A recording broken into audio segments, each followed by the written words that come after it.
Olá, estamos começando o Campo Aberto. Estamos chegando aqui na Fazenda Água Milagrosa. Há pouco tempo nós estivemos aqui, mas falando com a Sarita Rodas, que é a CEO do Grupo Junqueira Rodas. No programa de hoje, nós vamos falar exclusivamente sobre a raça Tabapuã. Conheça um pouquinho dessa história. O Junqueira Rodas é o detentor do berço da raça Tabapuã. O gado é genuinamente brasileiro e destaca-se entre os zebuínos. A criação é realizada na Fazenda Água Milagrosa, em Tabapuã, São Paulo. Foram investidos R$ 2.218.000 desde 2009 na criação das 1.300 cabeças destinadas ao melhoramento genético. Segundo pesquisas, as matrizes apresentam elevados índices de habilidade materna. A fêmea, aos 18 ou 20 meses, apresenta mais de 60% de fertilidade. A boa produção de leite faz com que os bezerros cheguem aos 200 quilos na desmama. A precocidade da raça faz com que o Tabapuã seja campeão de peso logo aos 205 dias e cultive a vantagem ao longo do desenvolvimento. O abatimento pode ser realizado aos 30 meses, enquanto o Nelore, por exemplo, somente a partir dos 40 meses.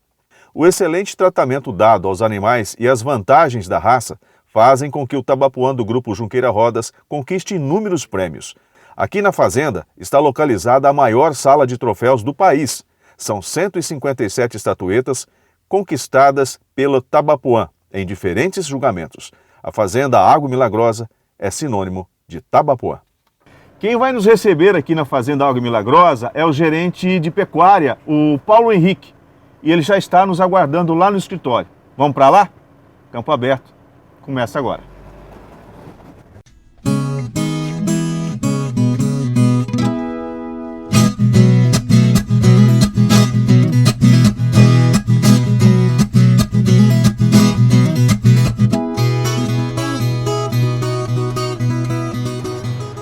Paulinho, obrigado por receber a gente aqui. Oi, Cláudio. Tudo bem? Tudo bem, tudo jóia, tudo tranquilo. Estou ansioso para conhecer esse gado, para ver esse gado de perto. Vamos lá? Vamos lá ver? Vamos lá, vamos lá. Vamos lá.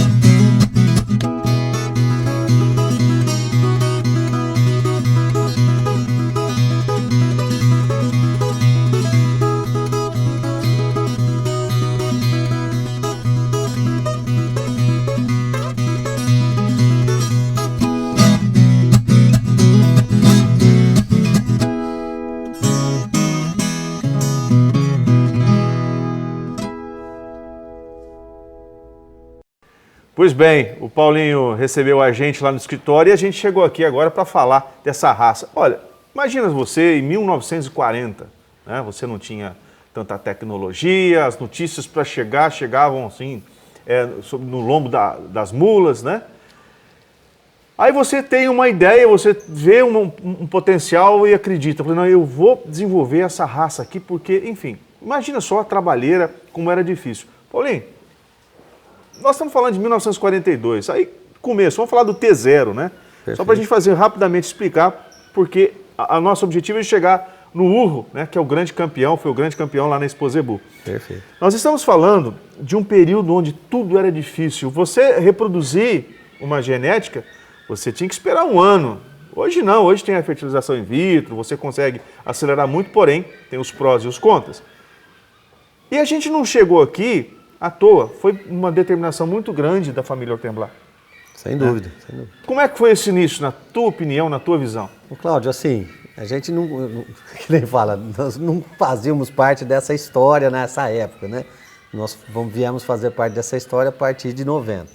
Mas tivemos contato com quem fez, com quem nos contou, que é o próprio Alberto Ortemblat. Todo o histórico que eles largaram, né? Isso, então é uma conversa de toda uma estrutura de uma equipe que fez, né? Que era o Dr. Alberto e mais seus funcionários, que viveram isso, né?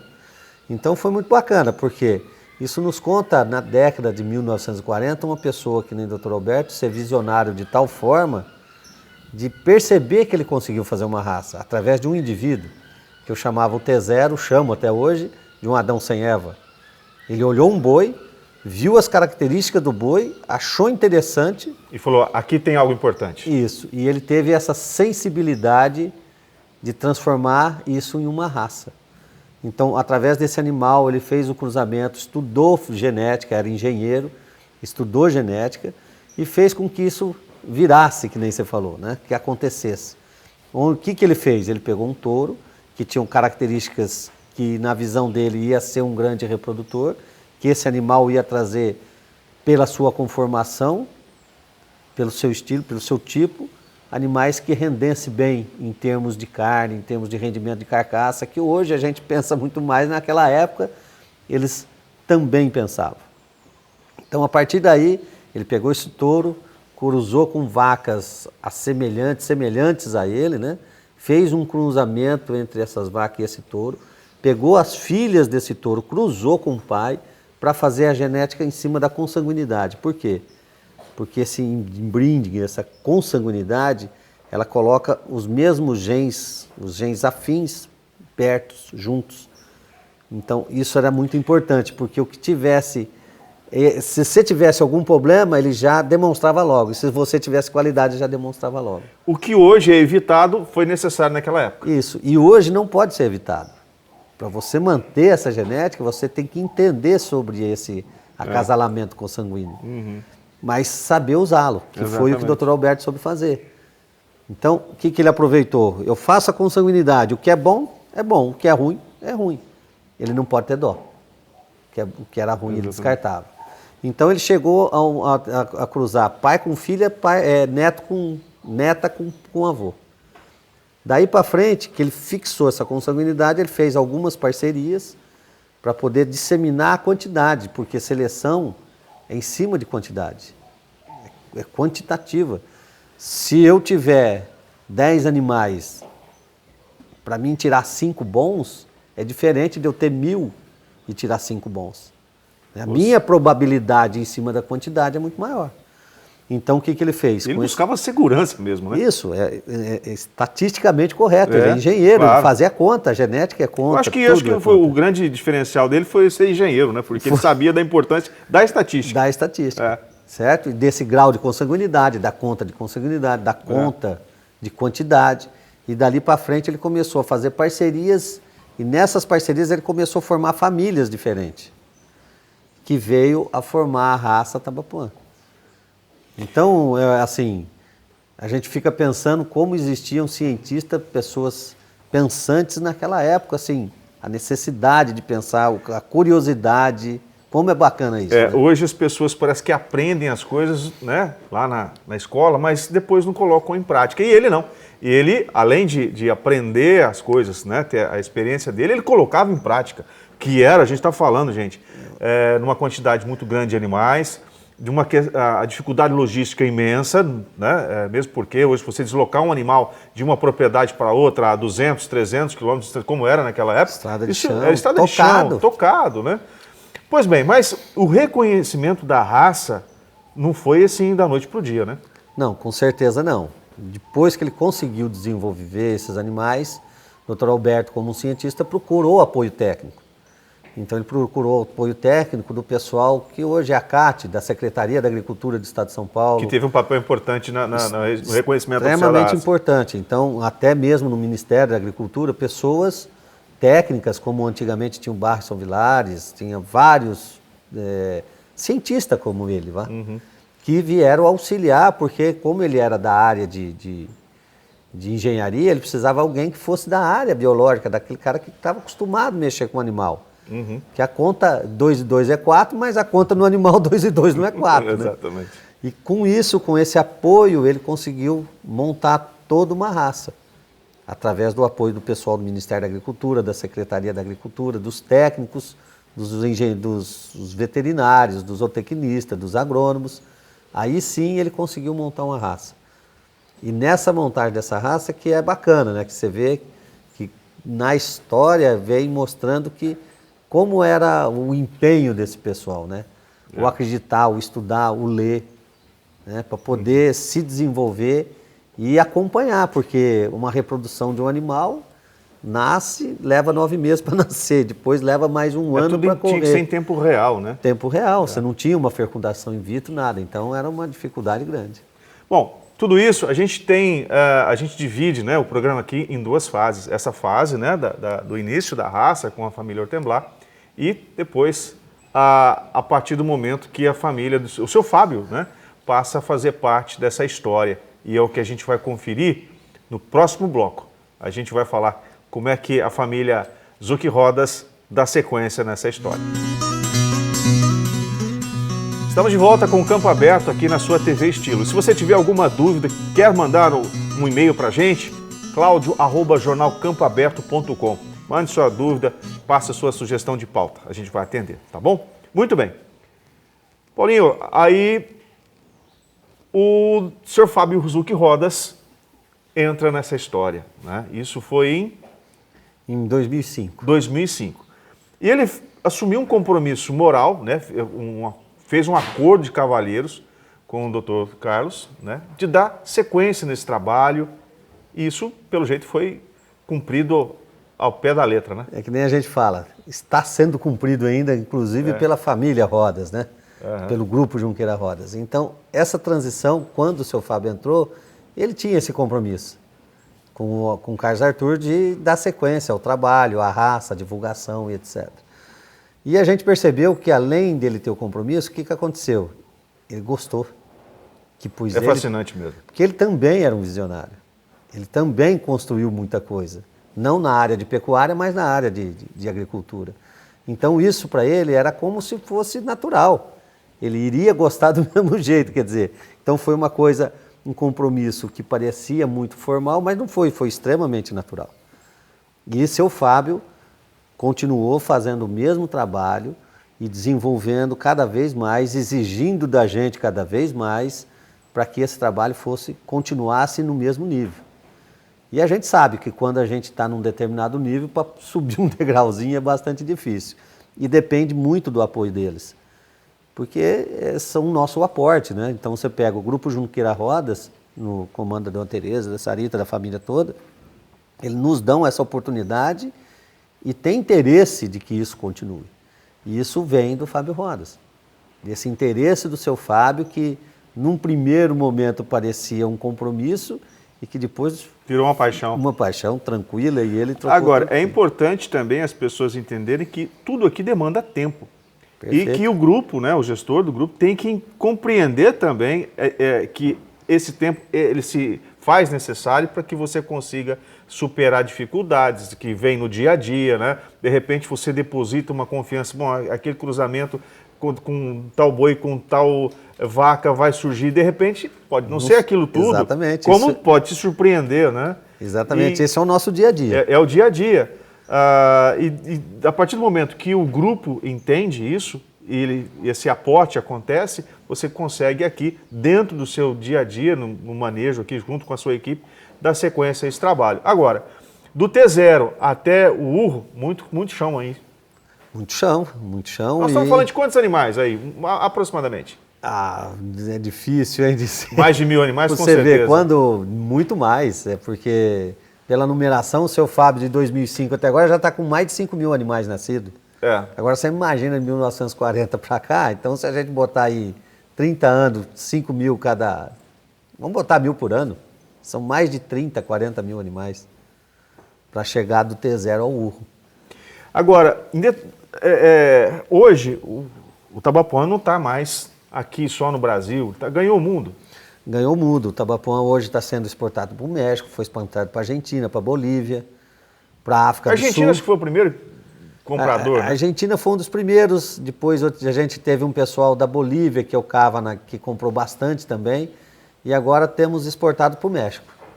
Que bacana. Só que agora já não é animal, agora já é embrião, né? Sim. E graças a essas facilidades tecnológicas também já ajuda muito. E essa facilidade do governo de ajudar na parte sanitária, esses acordos sanitários são muito importantes. Sim. E como você lembrou, na época, quase que a gente não exporta nada. Pois é. Porque naquela época, o governo brasileiro, graças a um técnico, ele foi chamado a atenção, tipo assim, foi alertado, olha, estamos permitindo que 20 animais da mais alta qualidade de uma raça que está nascendo agora, que esses animais farão muita falta. A sugestão, ou embarga, ou o Ministério compra esses animais para segurá-los aqui. Isso. Infelizmente, o Dr. Alberto, naquela época, conseguiu exportar e conseguiu disseminar a raça porque ele tinha muita qualidade. Então, acabou não nos fazendo falta, né? Pois é. Bom, a exposição de Uberaba, que é, digamos assim, o grande palco, né? Esse ano vocês tiveram um resultado fantástico. Queria que você falasse rapidamente sobre a experiência, sobre a passagem por Uberaba. Uberaba foi sensacional. Primeiro, Uberaba é a nossa Copa do Mundo. Então, é o prêmio máximo, vamos dizer. Nós tivemos o grande campeão com o Urro, fomos o melhor expositor e o melhor criador. Que é onde soma... Barba, cabelo e bigode. Barba, cabelo e bigode. Então, isso é muito importante para a Fazenda Água Milagrosa, para a raça Tabapuã e para que a gente mantenha esse espírito Alberto Artemblad e Fábio Zucchi Rodas bastante vivo, né? Verdade. Olha, em outubro, dos dias 10 a 14, nós teremos a Expo Rio Preto e com certeza vocês estarão lá mostrando essa raça mais uma vez, trazendo novos criadores. Isso, trazendo novos criadores, mais criadores e podendo mostrar a nossa juventude também, quer dizer, claro, os nossos novos bezerros, os novos urros que vêm surgindo. Futuros campeões. Aí. Futuros campeões. Falar em urro, né? A gente vai ver no próximo bloco, eu vou pedir para o Paulinho aqui, explicar para a gente, fazer aí, dar uma aula para a gente, o que um juiz, né, quando ele está na pista, busca, o que ele analisa, quais são os pontos principais na avaliação de um animal lá na pista, porque tem a avaliação do animal parado, tem a avaliação do animal em movimento, e você vai poder conferir tudo isso daqui a pouquinho, justamente com o melhor do mundo. Melhor do mundo, né? Cristiano Ronaldo? Até mais, né? Até mais, né? Você vai conferir no próximo bloco. Até já.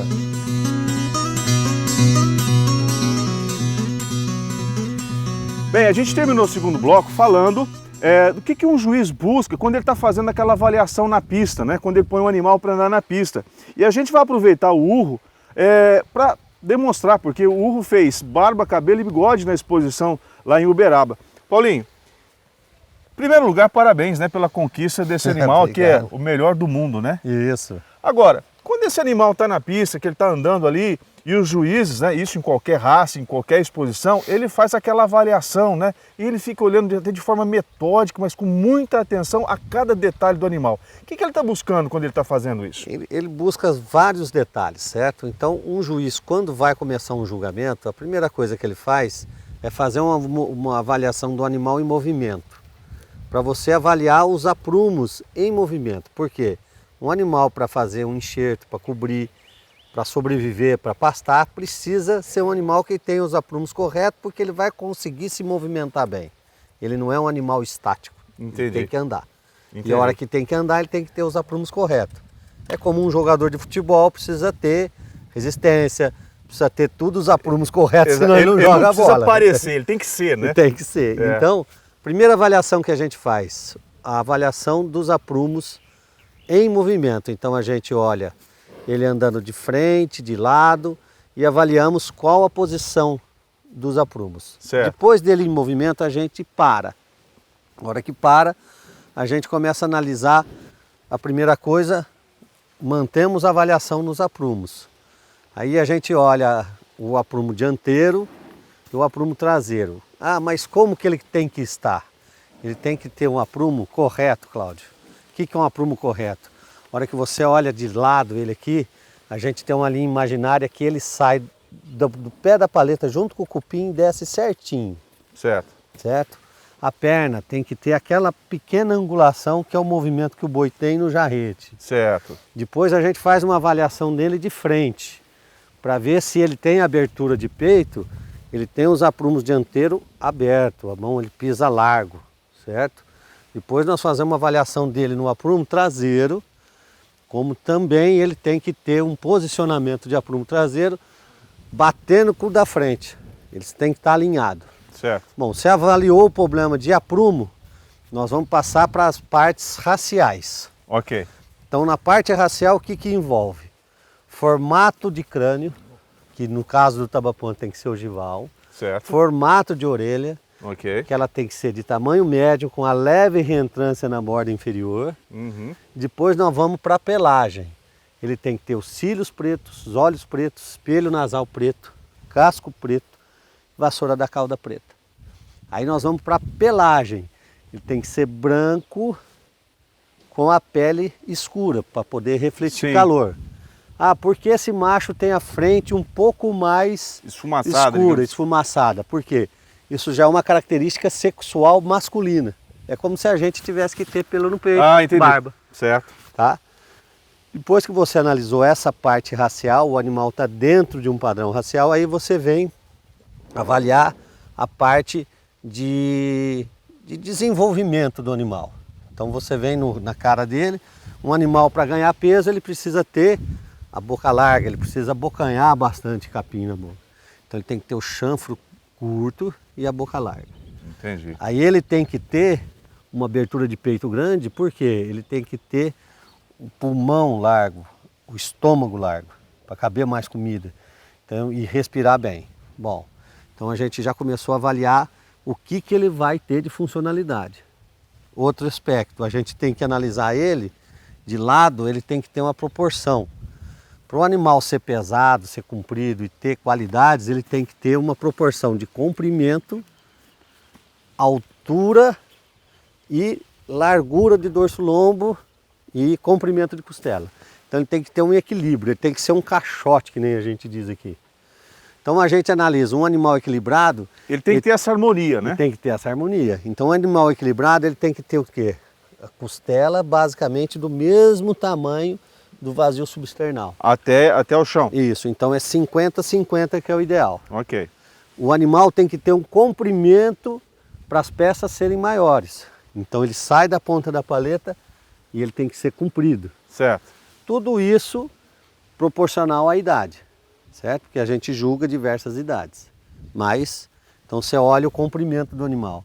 Depois você tem que avaliar o quê? A largura do dorso-lombo, a largura da garupa, o comprimento das peças até onde ela vai.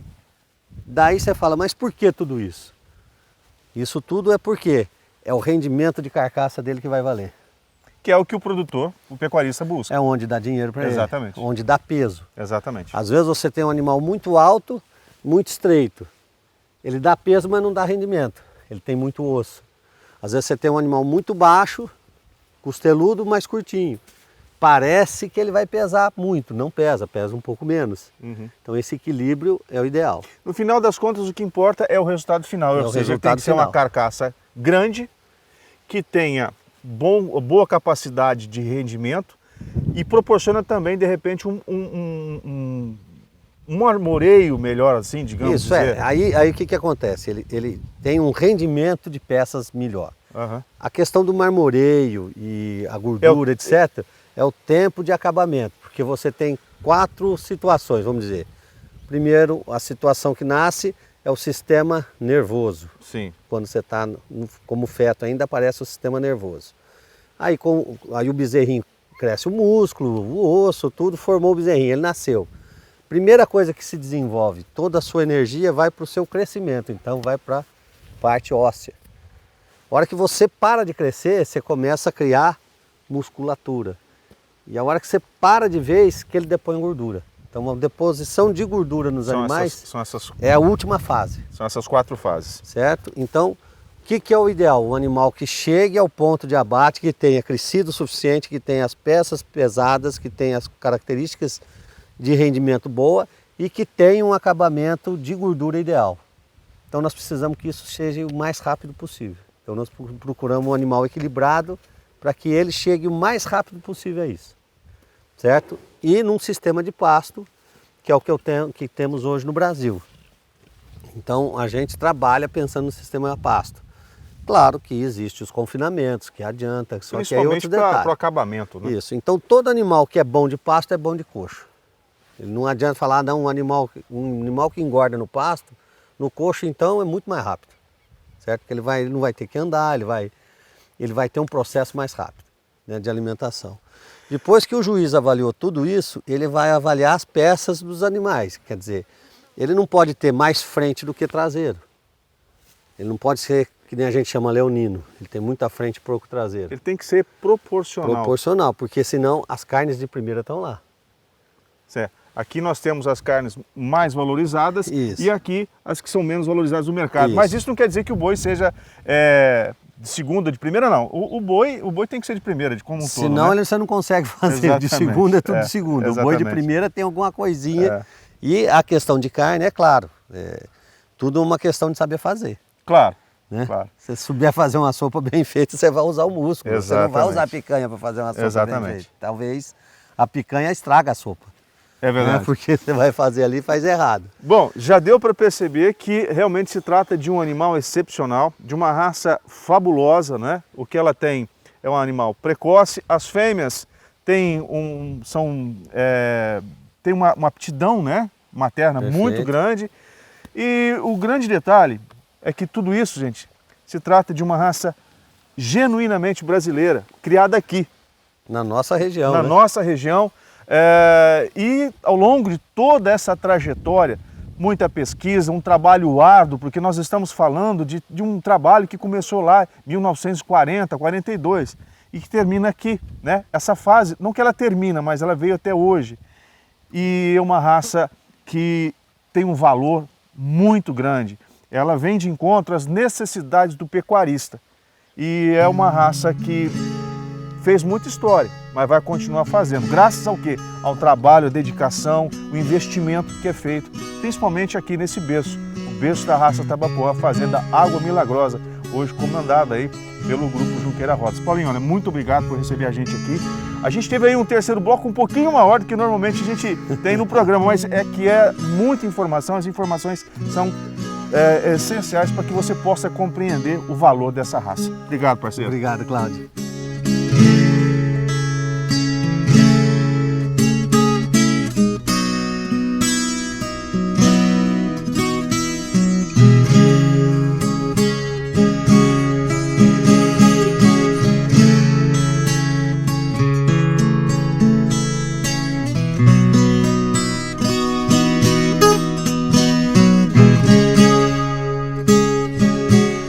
Infelizmente o Campo Aberto termina aqui, mas semana que vem a gente está de volta trazendo mais informações sobre o agronegócio para você, aqui na sua TV Estilo. Até domingo.